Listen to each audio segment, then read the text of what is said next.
18वें अध्याय में मोक्ष संन्यास योग का वर्णन है। एतान्यपि तु कर्माणि संगम त्यक्त्वा फलानि च कर्तव्यानीति मे पार्थ निश्चितम मतमुत्तमम्।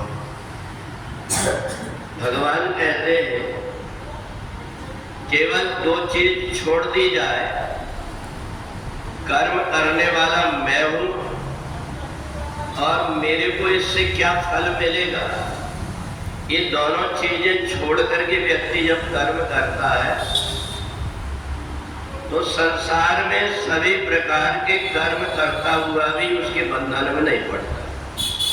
केवल दो ही चीज है जो व्यक्ति को कर्म के बंधन में उलझा देती है और उसको लगता है कि संसार में मैं बंध गया हूं।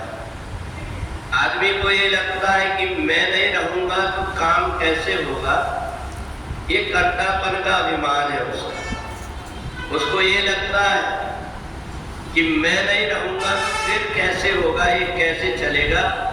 पर उसको ये पता नहीं है कि परमात्मा ने जो संसार बनाया है वो ऐसे ढंग से बनाया है कि दो चार व्यापारी नहीं आए तो बाजार नहीं भरेगी, ऐसा नहीं होता। ये संसार अपने चलते रहता है। कितने अपने पूर्वज आए, कितने चले गए, कितने आएंगे, संसार ऐसे चलते रहता है। केवल अपने मन के अंदर जो भ्रम है कि मैं नहीं रहूंगा तो घर में क्या होगा, घर कैसे चलेगा, इस प्रकार की वृत्ति व्यक्ति छोड़ दे। और दूसरा, मैं जो कुछ भी कर्म कर रहा हूं इसका फल क्या होगा।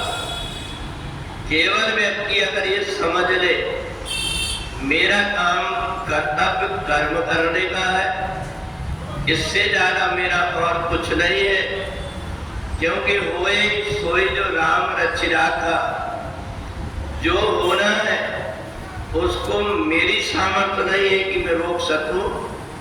वो जो कुछ भी होना है वो परमात्मा की इच्छा से होगा। केवल मेरा एक काम है कर्म करने का, अपना कर्तव्य मान करके मैं कर्म कर रहा हूं। ऐसा मान करके व्यक्ति कर्म करने लगता है तो संसार में आकर उलझता ही नहीं। जीवात्मा तब प्रयत्न करता है जब उसको लगता है कि मैं बंधा हुआ हूं, जबकि भगवान कहते हैं जीवात्मा चेतन है। ये चेतन आत्मा बंधता ही नहीं। और ये संसार में जो कुछ दिखाई दे रही चीजें ये जड़ है।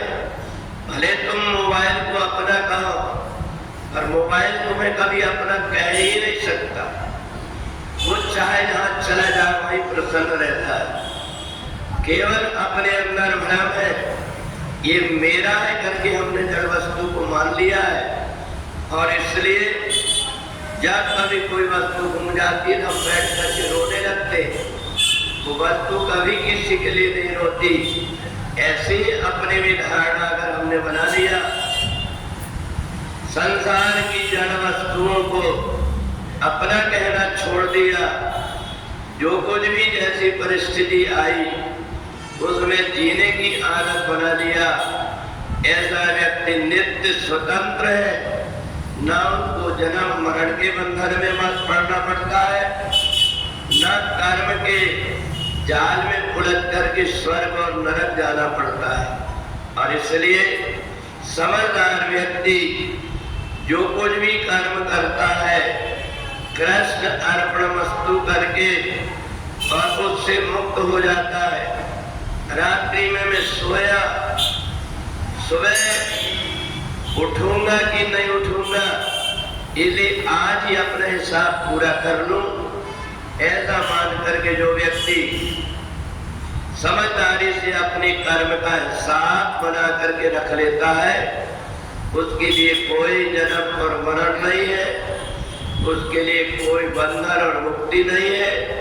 तो इसलिए 18वें अध्याय में भगवान ने अर्जुन से कहा, अभी तक के तुम्हें दो चीजें घेरी हुई है, एक तो कर्ता पद की और दूसरा उसके फल की।